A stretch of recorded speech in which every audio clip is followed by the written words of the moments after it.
Good evening. My name is Ed McCall. I'm the CEO of the Oregon Historical Society. Tonight, we present a remarkable series of recitals performed on instruments representing 3 regions of the country, spanning 3 centuries of American organ building, and featuring outstanding performers who also happen to be E-Power Big Scholars. The Big Scholars program is a jewel in the crown of the Oregon Historical Society. The program began in 1978, and since then, hundreds of young organ enthusiasts, students, and apprentices have received funding to attend an OHS convention, network with like-minded people, and be introduced to the society.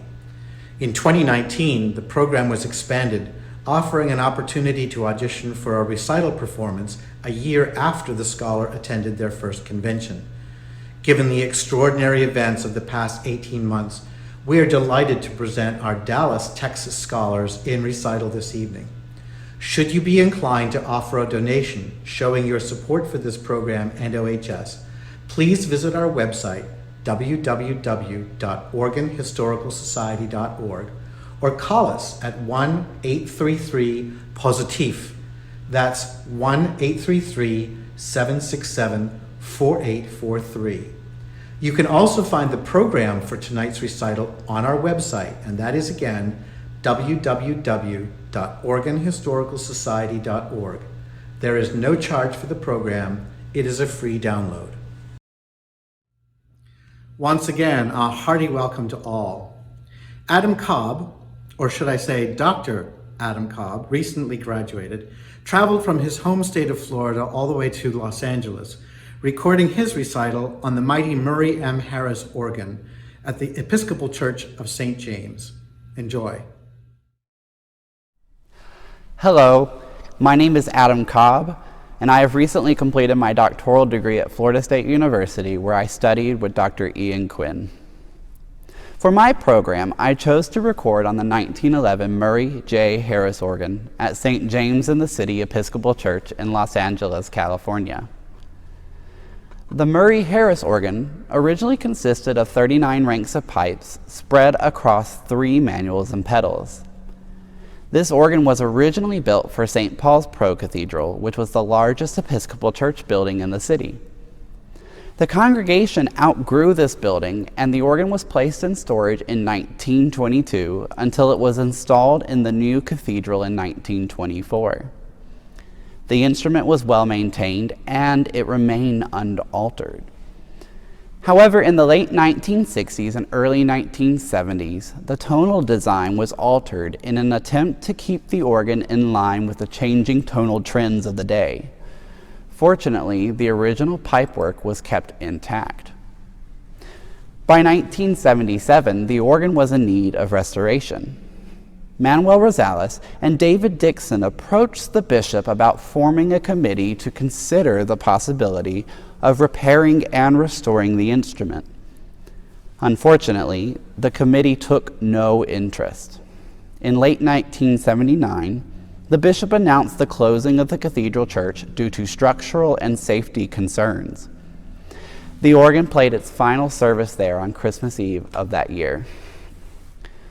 As no plans had been announced to save the organ, Manuel Rosales, David Dixon, and Carol Foster submitted a proposal to the bishop to remove and restore the organ.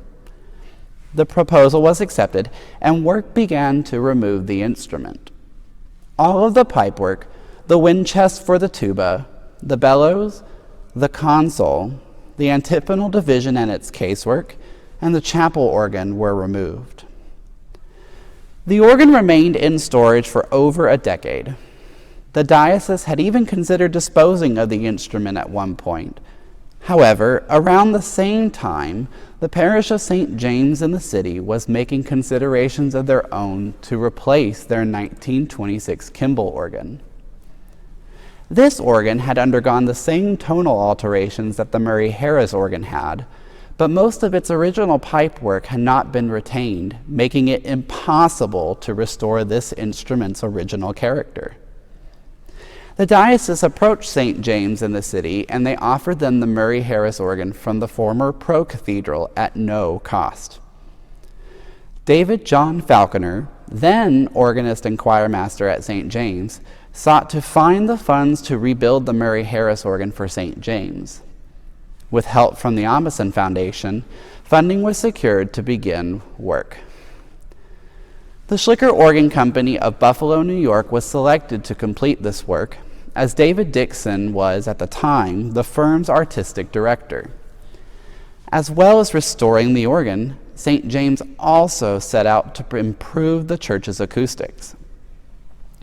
The original plan was to include all of the Murray Harris pipework in the chancel, as well as the Kimball's echo division, which is located in the tower.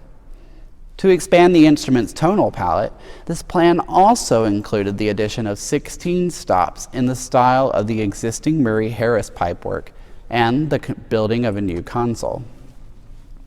However, this rebuild was not without its problems. Delays occurred, including the death of David Dixon. This resulted in Austin Organ Company of Hartford, Connecticut, taking over as the primary contractor in 1993. The Schlicker Organ Company would continue their work on the mechanical components of the organ, including new slider chest, while the Austin firm handled the pipework and tonal finishing. Austin's tonal director, David A.J. Broom, collaborated with Manuel Rosales on the scaling and voicing of the new pipework. The restored organ arrived at St. James in April 1995, with Schlicker performing the on-site installation. Daniel Kingman of Austin, assisted by Christopher Smith of Schlicker, began tonal finishing that August. Manuel Rosales and the staff of Rosales Organ Builders assisted throughout the installation process. The organ was dedicated on All Saints Sunday, 1995, and was named in honor of David John Falconer, who sought to restore the organ to its former glory at St. James. Sadly, due to his tragic death in 1994, he was unable to see his dream come to life. The church's current organist, James Buonamani, has overseen enhancements to the organ since his appointment in 1995. In addition to modifications to the console and some tonal modifications, major funding was sought for the addition of 2 significant divisions to the organ on the liturgical west end. In 2000, the Amundsen Foundation graciously gifted the church 2 trumpets en chamade, which are located in the gallery. One is made of brass and is playable at 16, 8, and 4-foot pitch. The other is made of copper and is playable at 8-foot pitch. They sit underneath the great west window. For the 10th anniversary of the organ, funds were raised by parishioners, together with the Amundsen Foundation, to add a 3-rank antiphonal positive organ, also located on the balcony rail in the gallery. The program I have chosen to present highlights various colors of the Murray Harris organ, while also presenting little-known works by various composers. The first piece is Offertoire Grand Chœur, Opus 5, number 3, by Joseph Jongen. Opus 5 was the first set of organ music that Jongen published, with the Offertoire Grand Chœur being written in 1896. The second piece is 4 musical clocks by Joanna Marsh. These pieces were composed for manuals only and are meant to resemble the clock pieces of Haydn. Each movement is based around a clock found in a fairy tale. The antiphonal division is featured in the first movement. The third piece is William Grant Still's Reverie. This pensive piece works well to showcase the strings of the organ. The final piece in the program, Marcel Dupre's Toccata on Placare Christe Servulis, features both of the gallery trumpets en chamade as well as the incredible 32-foot bombard. This stop is original to the 1911 Murray Harris organ. The lowest C pipe measures 24 inches in diameter, and these pipes play on 17.5 inches of wind pressure. I would like to say thank you to Canon James Buonamani and the clergy at St. James in the City for allowing me to record on the Murray Harris organ. Thank you as well to Kevin Cartwright for helping to make the arrangements that made this recording session possible, and to Rosales Organ Builders for preparing the organ for recording. And a very special word of thanks to Manuel Rosales for sharing the rich and storied history of this landmark instrument.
James Keeley, who resides in Rochester, New York, and works with Peter Dubois at the Third Presbyterian Church, drove a few miles west along the New York State Thruway and found himself in Buffalo at the Catholic Cathedral of St. Joseph's. And there is a Hook and Hastings, Opus 828, built in 1876.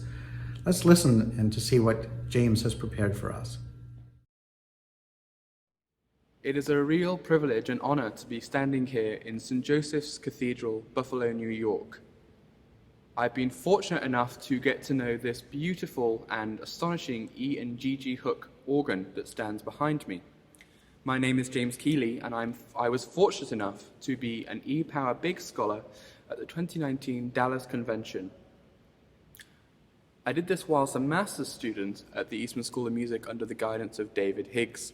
And I just moved to the US a year previous, so this is my first interaction with the Organ Historical Society. Since then, I've been closely connected with the OHS, sitting on their youth advisory panel, sitting on the E-Power Biggs Scholarship Committee, and this year as a member of the task force for the Kaleidoscope of Color virtual convention. This organ is a real gem, a real showcase and fine example of late 19th century organ building. Built for the 1876 Centennial Exhibition in Philadelphia, it stood in the East Gallery of the main exhibition hall. That building was some 50 times the size of this cathedral. In that year, over 1,000 recitals took place. The organ won a first prize and was noted as the Dictionary of American Organs, whose mechanical and tonal effects are unequaled. The organ was moved to this cathedral just a year later in 1877 and has stood here since. Most recently, in 1999, the Andover Organ Company of Massachusetts undertook a massive overhauling of this instrument. The organ was significantly enlarged following the specifications of the Holy Cross Cathedral in Boston and the Cincinnati Music Hall organs, the Centennial organ's two sisters. Today, I'll be playing two wonderful works of the organ literature, the first movement of Elgar's first organ sonata, Allegro Maestoso, and the last movement of Maurice Duruflé's Prelude, Adagio, and Chorale Variations on Veni Creator.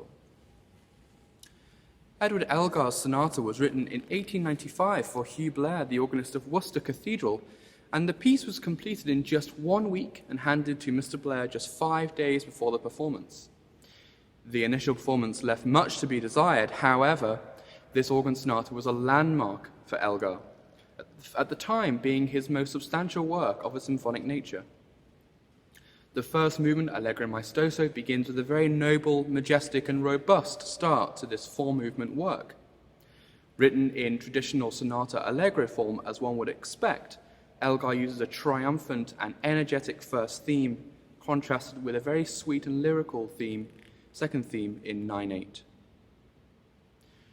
This organ was less than 20 years old when Elgar composed the sonata, making this the perfect organ to play this music.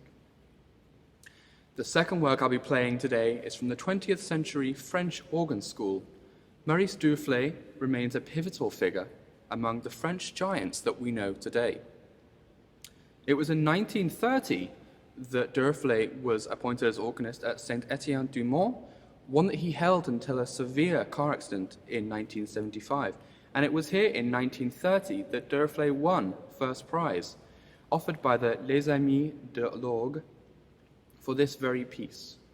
As the title suggests, the work is strongly influenced by the Gregorian plainsong theme, Veni Creator, and the musical gestures shaped by the phrases of the melody. This style pervades much of Duruflé's other works, most notably in his Requiem of 1947. I'll be playing the last movement of this work, the Chorale Variations. The theme is majestic, modeled on the French classical idiom of the plongeur, even taking registrational ideas from this concept. Then a set of variations follows, taking inspiration perhaps from various descriptions of the Holy Spirit in the text of the chant. Each variation is wholly different to the last, most often featuring canons between voices. These variations may also represent the different verses, so perhaps one could think about the first representing the comfort of the Holy Spirit, the second representative of the perpetual light of the Holy Spirit, the third the peace and love of the Holy Spirit. And finally, the fourth variation, a rousing toccata, perhaps representing the Trinity.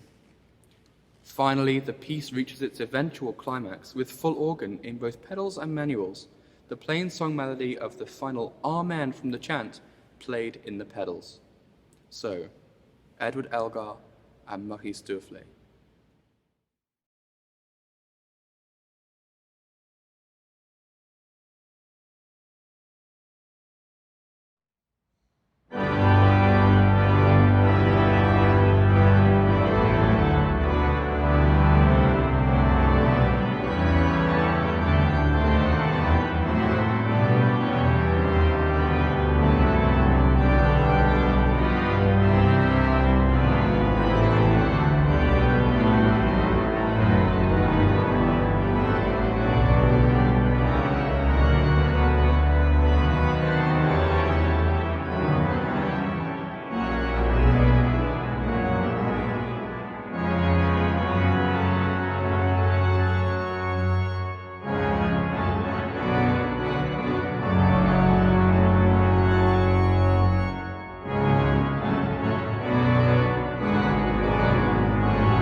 Finally, this evening, we travel to Hickory, North Carolina, where Sarah Sheener will be playing on the You Get St. Clair, Opus 12, residing at Holy Trinity Lutheran Church.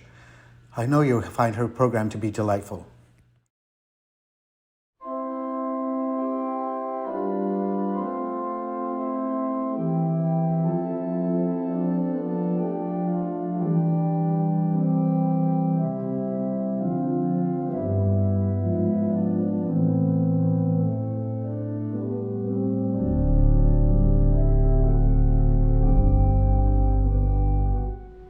Hello, I'm Sarah Sheener. I am an undergraduate student at Appalachian State University, where I study with Joby Bell. It is a pleasure to be here in the chapel of Holy Trinity Lutheran Church in Hickory, North Carolina, and to introduce you to this beautiful Juget Sinclair instrument. This organ, the firm's Opus 12, is still quite young. It was installed in 2001, but it holds a significant place in the firm's history. It is their first church organ, their first 16-foot reed, and their first organ with multiple divisions. The organ has a Recital, and as such, it is also their first with a swell box. The organ has 16 stops and 17 ranks. It has a practical but generous specification for an instrument of its size.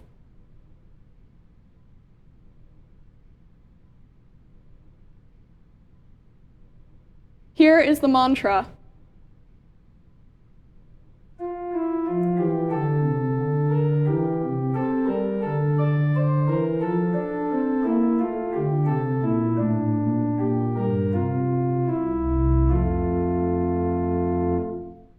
And here is the chimney flute.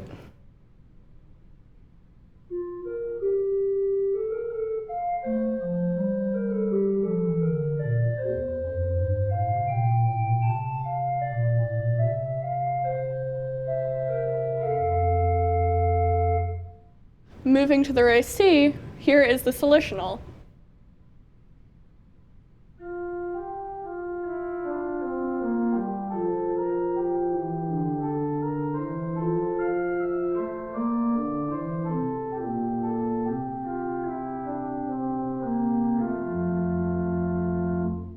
There is also a Borden, which can also serve as a celeste. You may be familiar with some tracker organs where you can pull a flute or a string stop out partway to achieve a celeste effect. This organ actually provides a separate draw knob to do just that with the Borden. Here is the Borden as itself.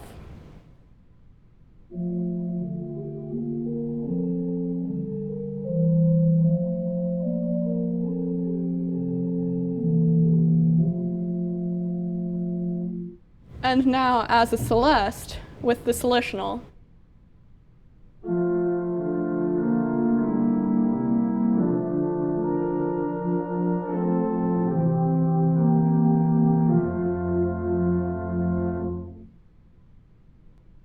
The organ has only one manual reed, which is the trompette on the grand org.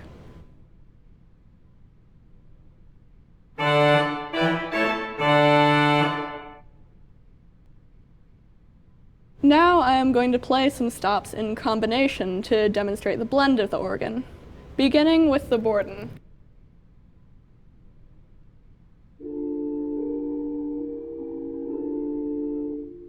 Adding the solutional.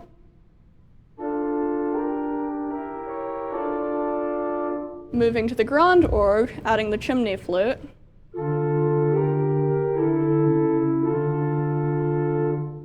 Plus the mantra.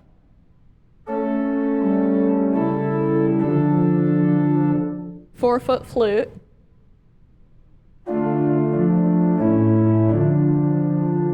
Four-foot principal, and coming in with the 16 in the pedal.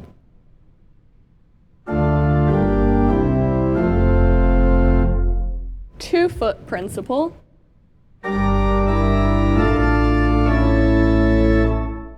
Adding the mixture.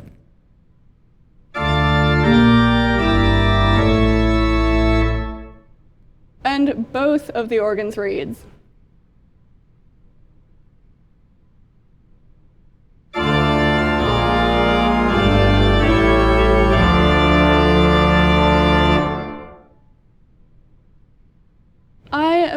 be playing two pieces for you today.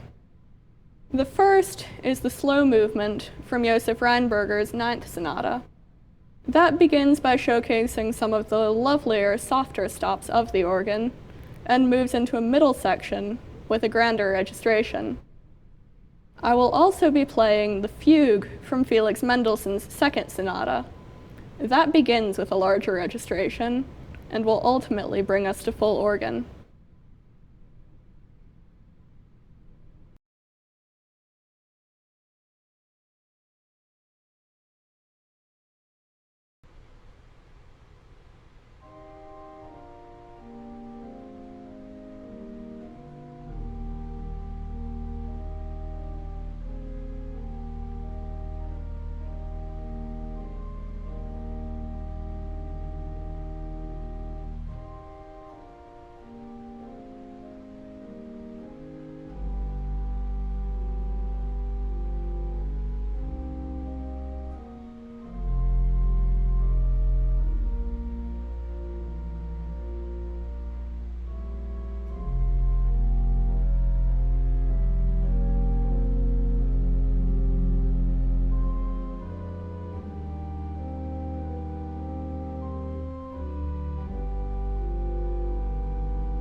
Thank you for watching.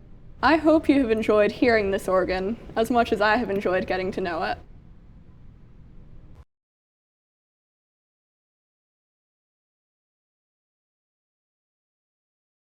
I hope you have enjoyed tonight's recitals as much as I have. Bravo to Adam, to James, and to Sarah. Thanks also to their production teams and to the board of directors of the OHS. To those who have made donations to the Big Scholars Program, a hearty thank you, and a reminder that donations of any size are welcome, especially to cover the costs of these virtual presentations. Which reminds me, in just a few short weeks, Kaleidoscope of Colors, a festival of pipes, premieres right here. Every Sunday in August, the OHS presents an hour or more of glorious pipe organ music played on instruments from around the country. The festival program book is a must-have companion to this online series. Only 400 of these books are being printed. Order yours today so you don't miss out. Kaleidoscope of Colors, 5 Sundays, 15 instruments, 14 states, 3 centuries of builders, hours of music, and it's free and open to all. Of course, you might want to RSVP to reserve your spot. Check our website for more detailed information. Once again, a big round of applause to our Big Scholars performers this evening. Adam Cobb, James Keeley, and Sarah Sheener. I have no doubt we will be hearing from them again in the near future. Thank you for joining us. Good night from Villanova, Pennsylvania.